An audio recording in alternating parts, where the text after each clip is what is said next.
সামিউল সাহেব স্থির হাত ধরে বললেন, সে যদি কিছু বোঝে একদিন ঠিক বুঝবে আমরা ওর ক্ষতি চাইনি। আমি নিজের আত্মজ সন্তানের জন্য যেমন ভাবি ঠিক তেমনি ধারার জন্যও আমার মন কাঁদে। মেয়েটা আমাদের ঘরের ছায়ায় থাক, বড় হোক, মানুষ হোক, এটাই চেয়েছি আমি। বাকি পথ আল্লাহ ঠিক করবেন। সালমা একটু হালকা হাসলেন, যদিও চিন্তার রেখাগুলো পুরোপুরি মুছে যায়নি। স্বামীর কথায় একটা দৃঢ়তা ছিল, সেই দৃঢ়তায় আবার একটু ভরসা খুঁজলেন তিনি। আচ্ছা, তোমার বিশ্বাস থাকলে আমিও রাখি, কিন্তু আল্লাহ যেন দুজনকেই বুঝ দেয়, একসাথে চলার শক্তি দেয়। সামিউল সাহেব মাথা নেড়ে বললেন, অবশ্যই, সময় সব প্রশ্নের উত্তর দেবে। ভোরের অন্ধকার মিলিয়ে গিয়ে পুরোপুরি সূর্যের দেখা মেলতেই পিটপিট করে চোখ মেলে তাকাল ধারা। সারা রাত এক ফোঁটা না ঘুমিয়ে ক্লান্তিতে রাতের শেষে তার চোখ লেগে এসেছিল, তাই বোধহয় এত দেরিতে ঘুম ভাঙল তার। আড়মোড়া ভেঙে উঠে বসতেই তার চোখ ছানা বড়া। কিছুটা চমকে বুকে থুতু দিল ধারা। আয় হায়, এ কোথায় সে? কার ঘর এটা? চোখ ঘুরিয়ে চারপাশে তাকাতেই তার হৃৎস্পন্দন একটু থেমে যেন আবার নতুন করে শুরু হলো। সেকেন্ড স্তব্ধ হয়ে থাকার পর হঠাৎই রাতের দৃশ্যপট চোখের সামনে খেলা করতে লাগল। মনে পড়ে গেল কার ঘর, কেন এখানে, কিভাবে সবকিছু। সবকিছু মনে পড়তেই নিজেকে সামলে সোফায় সোজা হয়ে বসল ধারা। তার এখন ঠিক কী করা উচিত ভেবে পেল না। নিজেকে গুছিয়ে সোফার এক কোণে চুপচাপ বসে গেল ধারা। কিন্তু এখন তার করণীয় কি এই নীরব সকালে? ভেতরে চলছিল এক রাশ চিন্তার ঘূর্ণিপাক। ধারা যখন আকাশ পাতাল নিয়ে গভীর চিন্তায় মগ্ন, ঠিক তখনই খট করে বাথরুমের দরজা খোলার আওয়াজ পাওয়া গেল। ধারা সতর্কতার দৃষ্টিতে তাকাতেই চোখে পড়ল সদ্য গোসল সেরে বেরিয়ে আসা এক পুরুষ অবয়ব। প্রথমেই বিছানায় রাখা ফোনটা হাতে নিল সে, তারপর নিস্পৃহ ভঙ্গিতে তোয়ালে দিয়ে মাথা মুছতে মুছতে ধীরে ধীরে ঘরের মধ্যে হেঁটে বেড়াতে লাগল।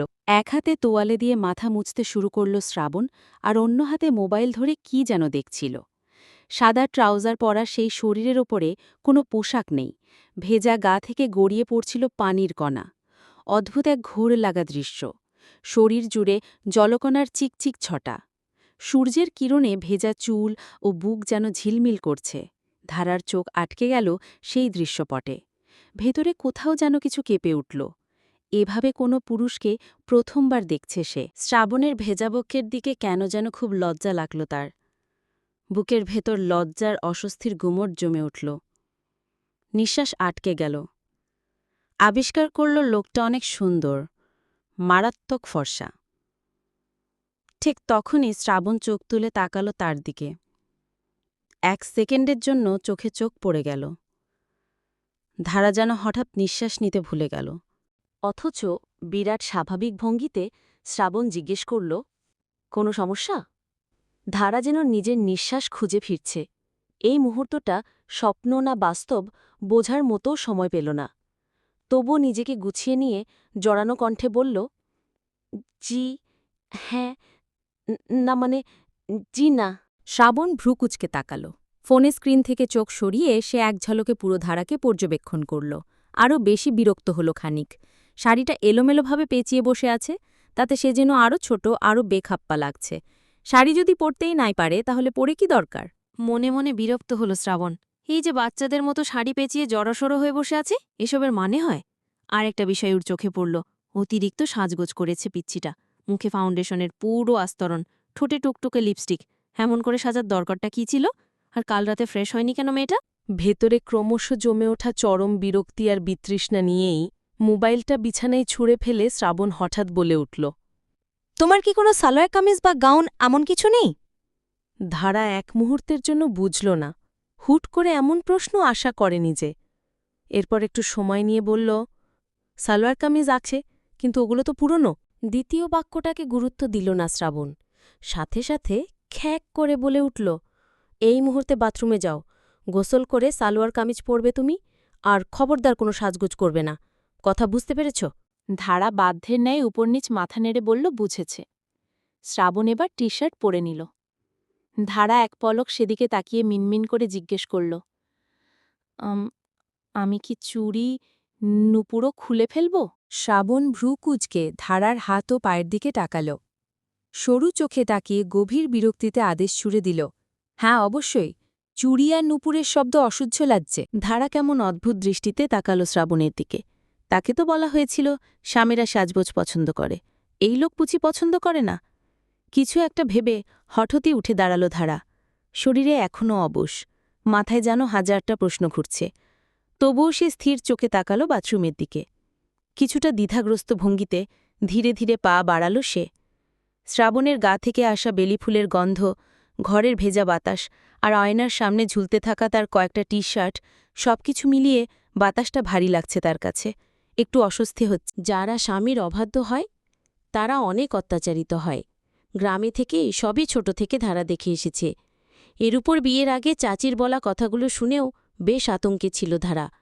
ভেবেছিল তারও অবস্থা খারাপ হবে। তবে এখন পর্যন্ত যে স্বামী নামক পুরুষটা তার সাথে খারাপ ব্যবহার করেনি, এই নিয়ে সন্তুষ্ট ও, সাথে ভীষণ অবাকও। তাই বলে তো অবাধ্য হওয়া যাবে না। এই কারণে স্বামীর কথা শুনল ধারা। বাথরুম থেকে গোসল করে সালোয়ার কামিজ পরে বেরিয়ে এলো। সব সাজ উঠিয়ে একদম পরিপাটি হয়ে এলো। প্রতিদিন সকাল সকাল গোসল করতে ধারা পছন্দ করে, তাই আজও বিপরীত কিছু করল না।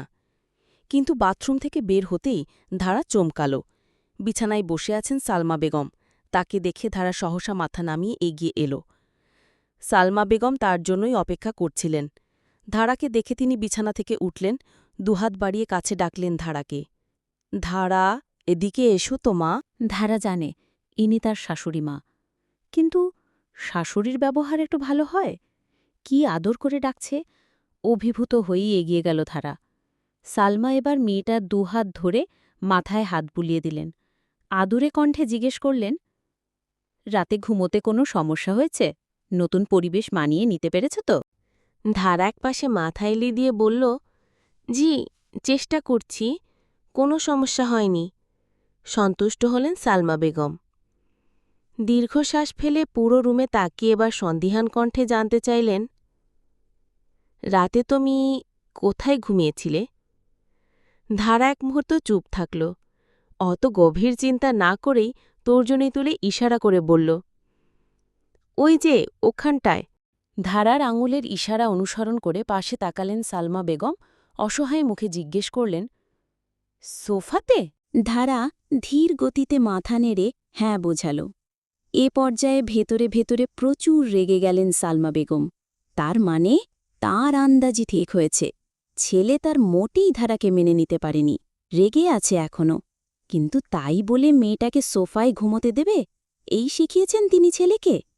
তবু কি আর করার, সবই এখন সময়ের হাতে ছেড়ে দিতে হবে। দেখা যাক কি হয়। আবারও ঠোঁট গোল করে শ্বাস ফেলেন সালমা বেগম। ধারার কাঁধে হাত রেখে বললেন, কয়েকটা দিন কষ্ট করো ধারা, সব ঠিক হয়ে যাবে। আমার ছেলেটা একটু চাপা, ওকে বুঝতে একটু সময় লাগবে। কয়েকটা দিন সময় দাও, দেখবে ও ঠিক তোমায় মেনে নেবে। ধারা বরাবরের মতো মাথা নাড়ল। সালমা বেগম এবার কিছুক্ষণ থেমে কাতর স্বরে বললেন, আচ্ছা, তোমার ঘুমোতে মনে হয় সমস্যা হয়েছে। সোফাতে ঘুমোনো মোটেও কমফোর্টেবল না। তুমি কি আমার সাথে ঘুমোতে চাও? অথবা আলাদা রুম? এই ঘরের পাশের রুমটা খালি আছে, আগে আমার ভাগ্নি থাকত সেই ঘরে। তুমি চাইলে ও ঘরে থাকতে পারো। ধারা কিছুক্ষণ মাথা নিচু করে ভাবল, তারপর মিনমিন করে বলল, আপনারা যেখানে থাকতে দেবেন সেখানেই ঘুমোব। বুকটা ধক করে উঠল সালমা বেগমের। না চাইতেও চোখ ছলছল করে উঠল তার। মায়া হল মেয়েটার ওপর। ছোট থেকে ঠিক কতটা অত্যাচার করা হলে একটা মেয়ে এমন হয়ে যায়। কথাতেই বোঝা যাচ্ছে কতটা অভ্যস্ত ভয় পেতে, কতটা অভ্যস্ত মাথা নিচু করে থাকতে। সালমা বেগম এক মুহূর্তের জন্য নিজেকে শক্ত রাখতে পারলেন না। ধারা যে আজ তাদের বাড়িতে বউ হয়ে এসেছে, অথচ মেয়েটাকে দেখে মনে হচ্ছে এসে আশ্রয় নিয়েছে। তার চেয়েও বড় কথা, এই মেয়েটা ভালোবাসার আশায়, একটুখানি সম্মানের আশায় তার জীবনের সমস্ত ভয় আর দুঃসহ স্মৃতি পিছনে ফেলে রেখে এসেছে। তিনি আবারও ধারার মাথায় হাত রাখলেন, এবার একটু দৃঢ়ভাবে বললেন, এইভাবে বলছ কেন ধারা? ভয় পেও না মা, তুমি তো এ বাড়ির বউ, এই বাড়ির দ্বিতীয় গিন্নি তুমি। আমার পরে তো এ পুরো বাড়ি তুমিই সামলাবে। সংসারটা তোমার ধারা, এইভাবে ভয় পেও না, এ বাড়িও এখন তোমার। আমি আর তোমার শ্বশুর যতদিন আছি কেউ তোমার অমর্যাদা করবে না। তুমি এই ঘরেই থাকবে, এই বাড়ির বউ হয়ে, সম্মান নিয়ে।